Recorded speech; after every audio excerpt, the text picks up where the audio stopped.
Halo semua, saya Marilia Immaculada Marquez Suarez, mahasiswa PPG calon guru Universitas Nusa Cendana. Pada video kali ini, saya akan membahas tentang Pancasila sebagai entitas dan identitas bangsa Indonesia, serta perwujudan profil pelajar Pancasila dalam pendidikan abad ke-21. Pada zaman yang serba maju ini, tantangan dalam dunia pendidikan semakin kompleks. Namun, ada satu hal yang tetap relevan dan menjadi dasar bagi semua upaya pendidikan di Indonesia, yaitu Pancasila. Jadi, bagaimana Pancasila berperan dalam pendidikan abad ke-21 dan bagaimana kita bisa mewujudkan profil pelajar Pancasila? Mari kita simak lebih lanjut. Pertama-tama, mari kita bahas tentang Pancasila sebagai entitas bangsa Indonesia. Pancasila bukan hanya sebuah dasar negara, tetapi juga merupakan cerminan dari identitas kolektif bangsa kita. Mengapa demikian? Karena Pancasila mencerminkan nilai-nilai kehidupan bersama yang menyatukan berbagai suku, agama, budaya, ras, dan bahasa di Indonesia. Sebagai contoh, sila pertama yaitu ketuhanan yang Maha Esa mengajarkan kita untuk hidup rukun dan menghormati perbedaan keyakinan. Kemudian, ada sila kedua yang berbunyi kemanusiaan yang adil dan beradab, mengingatkan kita untuk menjunjung tinggi hak asasi manusia dan sikap saling menghargai. Pancasila dalam hal ini menjadi fondasi yang menjaga keberagaman kita, yang memungkinkan kita untuk hidup berdampingan dengan penuh toleransi dan persatuan. Oke, kita lanjut ke bagian berikutnya, yaitu Pancasila sebagai identitas bangsa. Pancasila bukan hanya sekedar simbol, tetapi merupakan jiwa bangsa Indonesia yang mempersatukan semua elemen masyarakat. Pancasila mengajarkan kita untuk hidup dalam harmoni meski kita berbeda-beda. Dalam sila ketiga, Persatuan Indonesia, kita diingatkan untuk menjaga persatuan meski ada banyak perbedaan antara suku, agama, dan budaya. Sila keempat yang berbunyi kerakyatan yang dipimpin oleh hikmat kebijaksanaan dalam permusyawaratan perwakilan, mengajarkan kita untuk selalu menjaga demokrasi dan menghargai musyawarah sebagai solusi. Dengan nilai-nilai Pancasila yang ada, kita bisa menciptakan solidaritas sosial dan gotong royong. Inilah yang menjadikan Pancasila sebagai identitas bangsa Indonesia yang sama.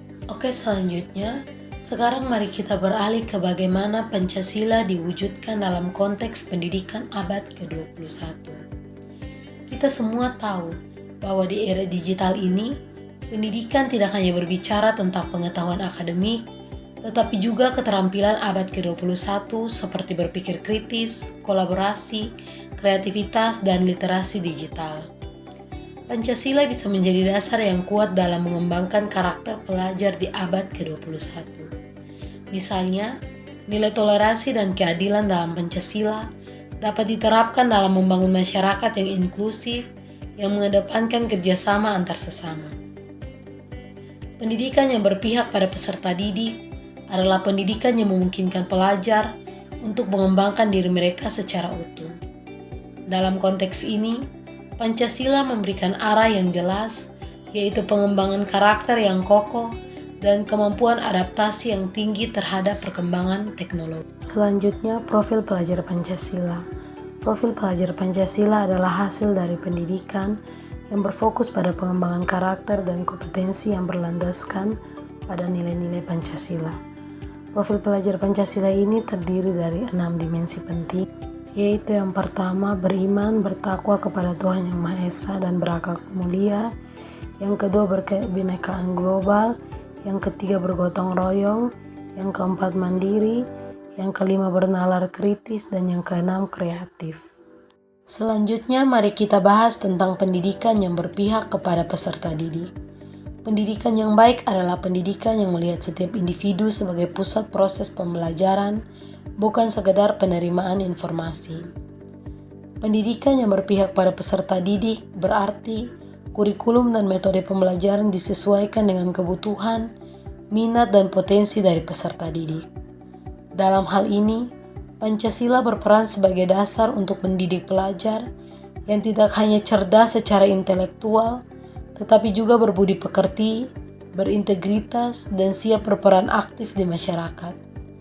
Melalui pendekatan ini, peserta didik diberikan kesempatan untuk berkreasi, berkolaborasi, dan menemukan solusi atas masalah yang mereka hadapi, sambil tetap mempertahankan nilai-nilai moral dan sosial yang terkandung dalam Pancasila.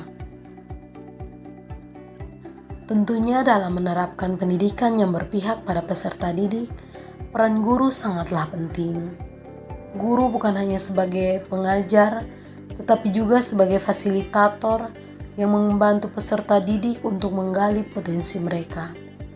Guru harus mampu mengintegrasikan nilai-nilai Pancasila dalam setiap aspek pembelajaran. Dengan demikian, guru dapat mendidik peserta didik untuk menjadi pribadi yang memiliki karakter, rasa tanggung jawab sosial, dan keterampilan yang diperlukan untuk menghadapi tantangan global. Sebagai kesimpulan, Pancasila bukan hanya dasar negara, tetapi juga merupakan fondasi yang sangat kuat dalam membentuk pendidikan yang berpihak pada peserta didik di abad ke-21. Dengan mengintegrasikan nilai-nilai Pancasila dalam pendidikan, kita tidak hanya menciptakan pelajar yang cerdas, tetapi juga generasi yang berbudi pekerti, kreatif, dan mampu menghadapi tantangan dunia yang semakin kompleks. Terima kasih telah mendengarkan video kali ini. Semoga pembahasan kita hari ini memberikan wawasan baru tentang pentingnya Pancasila dalam dunia pendidikan. Jangan lupa untuk berbagi video ini ke teman-teman kalian, dan jika ada pertanyaan atau pendapat, silakan ditinggalkan di komentar. Sampai jumpa di video-video selanjutnya. Bye-bye.